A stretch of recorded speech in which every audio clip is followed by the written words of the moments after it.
और एक और बड़ी खबर हुई है, विधानसभा में विधायक मनीष जायसवाल को सदन से निलंबित किया गया है। सदन की मर्यादा तोड़ने के लिए निलंबित किया गया है। हजारीबाग के विधायक मनीष जायसवाल को संसदीय कार्य मंत्री आलमगीर आलम ने प्रोसीडिंग के पेपर फाड़ने पर आपत्ति जताई थी। बीजेपी विधायक मनीष जायसवाल ने फाड़ा था प्रोसीडिंग का पेपर, विधानसभा की कार्रवाई का पेपर फाड़ा था और इस बात पर जब आपत्ति जताई गई तो विधानसभा अध्यक्ष ने इसे संज्ञान में लिया और सदन से निलंबित कर दिया है। यह भी एक बहुत बड़ी खबर है।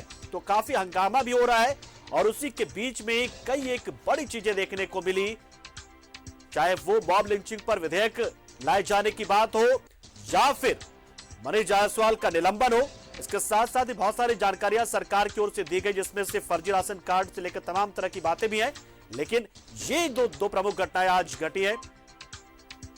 ये अपने आप में बहुत सारे सवाल खड़े करती है कि जब सदन की कार्रवाई चल रही है तो प्रोसीडिंग के पेपर से को फाड़ना क्या सदन का अपमान नहीं है? निश्चित तौर पर इस पर आपत्ति जताई गई और इसलिए विधानसभा स्पीकर ने मनीष जायसवाल को निलंबित किया है।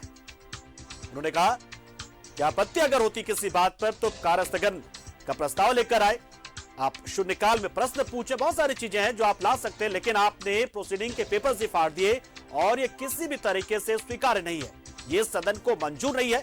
और उसके बाद विधायक मनीष जायसवाल को निलंबित कर दिया गया।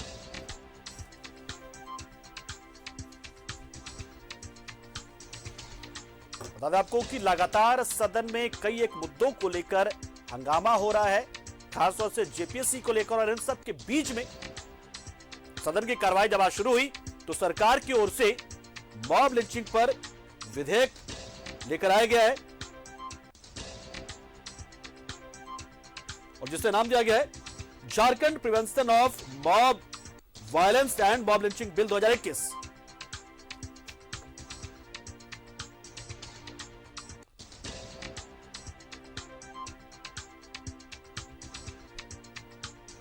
बता दें आपको कि सदन में काफी हंगामा हुआ है और इससे पहले जो मॉब लिंचिंग का बिल सरकार ने टेबल किया है उस पर हंगामा हुआ। इसी दौरान प्रोसीडिंग की कॉपी को मनीष जायसवाल ने फाड़ा तो मनीष जायसवाल को निलंबित किया गया। तो बहुत ही हंगामेदार विधानसभा का शीतकालीन सत्र।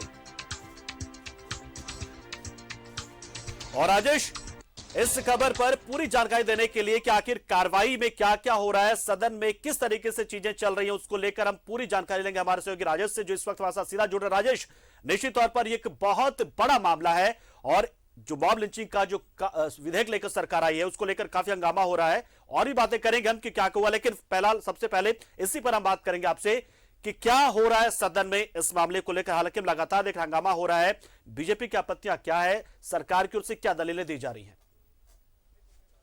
देखिए, बीजेपी की प्रतिक्रिया यह है कि मॉब लिंचिंग ठीक है, ये कहीं भी हिंसा को जस्टिफाई नहीं ठहराया जा सकता। ये बीजेपी के नेताओं का कहना है कि किसी की भी मौत होती है, चाहे वो किसी भी भीड़ का शिकार होता है, चाहे वो किसी भी संप्रदाय का हो, समाज का हो, ये नहीं होना चाहिए।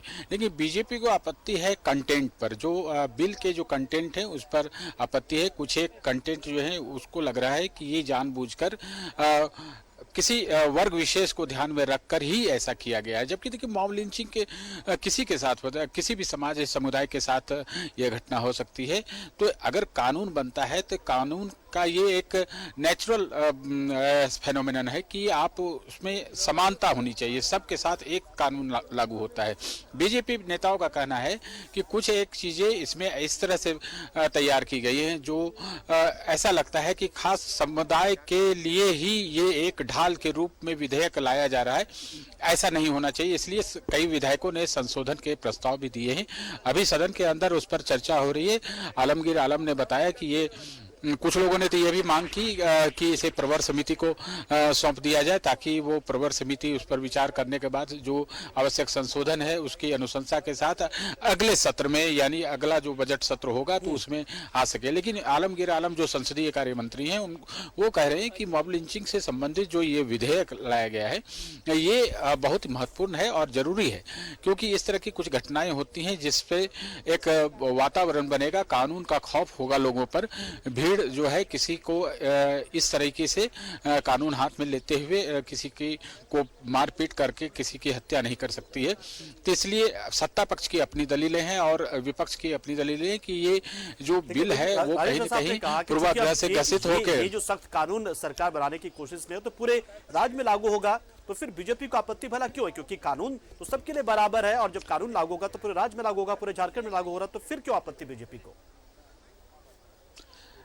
नहीं, देखिए, बिल के जो कंटेंट्स हैं उस पर कुछ शब्द जैसे दुर्बल शब्द हैं या फिर कहे कि 2 या 2 से अधिक लोगों की भीड़। देखिए, भीड़ से ही मॉब लिंचिंग होती है। मॉब का मतलब ही होता है भीड़, और वो जो कभी कभार हम देखते हैं दृश्य कि कहीं कोई सांप्रदायिक दृष्टिकोण से कोई किसी को प्रताड़ित किया जाता है या हिंसा उनके साथ की जाती है, तो वो उसके लिए ये कानून बनाने की आवश्यकता सरकार को महसूस हुई है।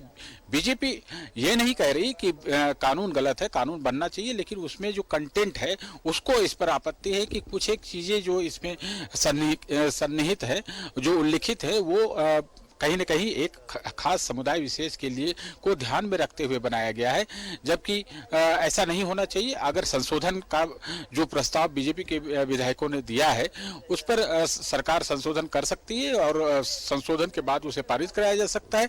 तो कानून अगर कोई महत्वपूर्ण बन रहा है तो उसमें पक्ष विपक्ष को एक साथ होना चाहिए, और कहीं कोई किसी को गिला शिकवा है या कहीं कोई एप्रीहेंशन है कि इस तरह की चीजें नहीं होनी चाहिए, इसको क्लियर किया जाना चाहिए, तो उस पर सरकार को भी ध्यान देना चाहिए। तो चलिए, अभी सदन के अंदर यही सब बातें हो रही है। फिलहाल तो ये इनिशियल स्टेज में है, चीजें अभी तैयार हो रही हैं। सख्त कानून जब बनेगा तब बनेगा, विधेयक पेश किया गया, संशोधन होगा।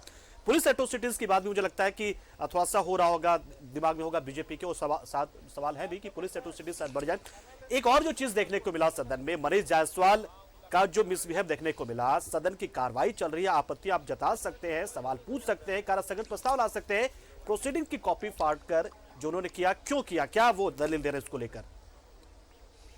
देखिए, उनका जो कहना है, उनका जो दलील आया अभी, चूंकि भोजनावकाश के बाद भोजनावकाश हुआ तो उसके बाद उनसे हमारी बात हुई थी और भी लोग थे, तो उन्होंने कहा कि बिल्कुल चूंकि हाउस ऑर्डर में नहीं था और ऐसा लग रहा था कि जैसे एक ही पक्ष यानी सत्ता पक्ष की बातों को ही सुना जा रहा है, विपक्ष की बातों को अनसुना किया जा रहा है, तो ये नहीं होना चाहिए। और प्रोसीडिंग की कॉपी को जो फाड़ना वो उनके लिए बिल्कुल जनता के हित में है, क्योंकि जनता के प्रतिनिधि के रूप में वो सदन में आए हैं और उन्हें जो भी सजा मिलेगी वो मानेंगे। और यहाँ तक कि बीजेपी के जो वरिष्ठ नेता है, पूर्व मंत्री सीपी सिंह ने भी कहा कि जो भी अगर निलंबन की कार्रवाई होती है या जैसी की कार्रवाई हुई भी, हम उस समय की बात कर रहे हैं जब ये कार्रवाई नहीं हुई थी, तो उन्होंने कहा कि पूरी पार्टी मनीष जायसवाल के साथ खड़ी है, उन्होंने कोई गलत नहीं किया है, और सदन में अगर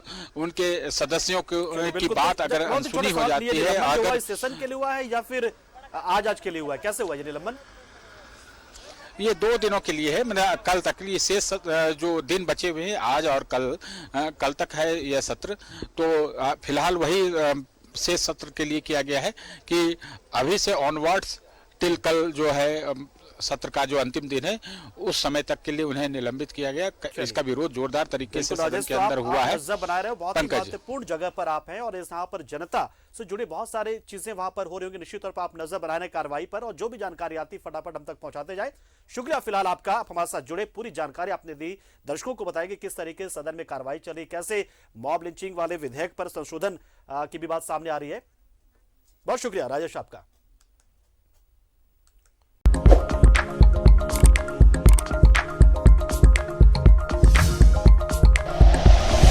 like and share videos, subscribe करें हमारा चैनल और प्रेस करें बेल आइकॉन। न्यूज़ 11 भारत, सच है तो दिखेगा।